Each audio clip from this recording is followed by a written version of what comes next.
Dubai के अंदर अगर आपने घर रेंट के ऊपर ले लिया तो वो फौरन तो कभी भी नहीं आपको अपने घर से निकाल सकता। ओनर आपको नहीं निकाल सकता। वो अभी आपको नोटिस देगा कि आप दिसंबर 2025 में मेरे घर से एविक्ट कर जाइएगा, मेरे घर को खाली कर जाइएगा। ये रीजन है। आपको प्रॉपर्टी से निकालने के उसके पास 3 रीजन होने चाहिए। और अगर आपको पता चले कि शुएब अख्तर बिलियनर बनने का ख्वाब कैसे देख रहा है और उसके पीछे क्या लॉजिक है।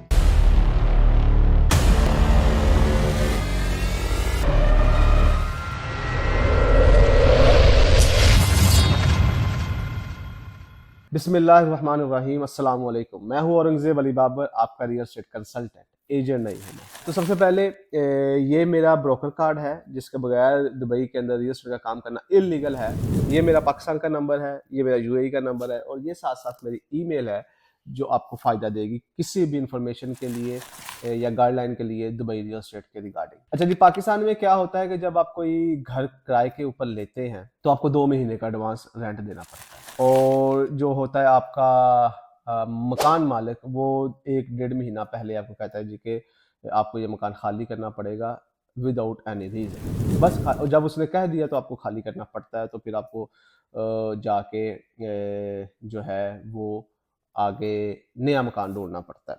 और फिर वो बैठे बैठे ये भी कह देता है जी कि अगले साल से इसका रेंट हम ये लेंगे या इस वक्त इसका रेंट ये है। क्यों जी, कहाँ से पता चलता है उसको? ये उसका अपना बनाया हुआ असूल होता है जी कि मेरे घर का इतना रेंट होना चाहिए, तो वो उतना रेंट उसको हमने पे करना पड़ता है। फिर पगड़ी चलती है या एडवांस चलता है कमर्शियल प्रॉपर्टीज के अंदर जी, इतनी पगड़ी इतनी पगड़ी। अगर कोई आपने लाहौर में या फैसलाबाद में किसी अच्छी जगह पे शॉप लेनी हो तो आपको 40 45 50 60 लाख की पगड़ी देनी पड़ती है। किस वजह से जी? उसका क्या रूल है? कुछ भी नहीं है, बस एक मार्केट के अंदर नॉन चली आ रही है और आपको वैसे उस चीज़ों को लेके चलना पड़ता है। जो इसके ऊपर जो टेनेंट्स के किराएदार के जो राइट्स है ना, वो बहुत ज़्यादा कंप्रोमाइज़ हो जाते हैं और वो फिर हर टाइम जो है इनसिक्योरिटी के अंदर रहते हैं। यार पता नहीं कब क्या हो जाए, कहाँ पे पता नहीं सामान उठा के हमें जाना पड़े। तो it's create too much insecurity in a mind of tenant. लेकिन दुबई के अंदर ऐसा नहीं है। दुबई के अंदर अगर आपने घर रेंट के ऊपर ले लिया तो वो फौरन तो कभी भी नहीं आपको अपने घर से निकाल सकता। ओनर आपको नहीं निकाल सकता। अगर आप रेंट टाइम पे कर रहे हैं, आपने कोई प्रॉपर्टी के अंदर अल्टरनेशन या कोई कंस्ट्रक्शन खुद ही से शुरू नहीं करवाई, तो वो आपको निकाल नहीं सकता। आपको प्रॉपर्टी से निकालने के उसके पास 3 रीजन होने चाहिए। पहला कि वो खुद उस प्रॉपर्टी में रहना चाहता हो या उसका बहुत कोई करीबी रिलेटिव जो है वो वहां पे रहना चाहता है, तो वो आपको कहेगा कि आप भाईजान हमारी प्रॉपर्टी को खाली कर दे, एविक्ट कर दे। दूसरा, वो इस प्रॉपर्टी को सेल करना चाहे कि मैं इसको बेचना चाहता हूं। तीसरा ये है कि वो उसमें मेजर कंस्ट्रक्शन करवाना चाहे कि आपकी फैमिली के लिए या यहाँ पे रहना अभी सिक्योर नहीं है, तो हमें इसकी मेंटेनेंस करवानी है। ये 3 रीजन है, इसके बगैर वो आपको निकाल नहीं सकता। लेकिन यहां भी उसको 12 महीने पहले एक नोटिस देना पड़ेगा। मिसाल के तौर पे अभी दिसंबर चल रहा है जी 2024, वो अभी आपको नोटिस देगा कि आप दिसंबर 2025 में मेरे घर से एविक्ट कर जाइएगा, मेरे घर को खाली कर जाइएगा। ये रीजन है। यानी कि उसको 12 महीने 1 साल का नोटिस देना पड़ेगा आपको अपना जाती लैंडलॉर्ड को घर खाली करवाने के लिए।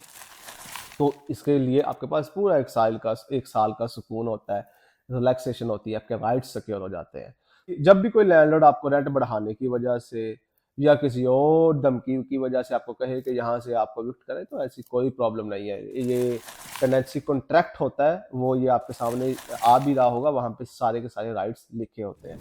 तो अपने राइट्स को अच्छे से सिक्योर करें, कॉन्ट्रैक्ट के अंदर उनको मेंशन करें और वो सारे के सारी चीज़ों से जो आप जानते हैं वो भी और जो आप नहीं जानते वो भी, तमाम चीज़ों से आपको अवेयर होना चाहिए।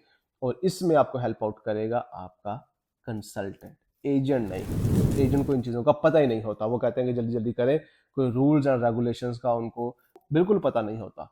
तो इसलिए चूज योर कंसल्टेंट वाइजली। वो आपको इन तमाम टेक्निकलिटीज से, रूल्स एंड रेगुलेशन से अच्छे से निकाल के ले जाएगा। उम्मीद करता हूँ ये वीडियो आपको पसंद आई होगी। अगर आप देखना चाहते हैं कि रेंट के ऊपर प्रॉपर्टी लेने का तरीका क्या है, तो आप यहाँ पे क्लिक कर सकते हैं। अगर आप देखना चाहते हैं रेंट पे प्रॉपर्टी लेने के बाद उसके हिडन चार्जेस क्या होते हैं, तो आप यहाँ पे क्लिक कर सकते हैं। और अगर आपको पता चले कि शुएब अख्तर बिलियनर बनने का ख्वाब कैसे देख रहा है और उसके पीछे क्या लॉजिक है, तो आप हमारी इस वीडियो को देख सकते हैं। थैंक यू वेरी मच, मिलते हैं अगली वीडियो के अंदर।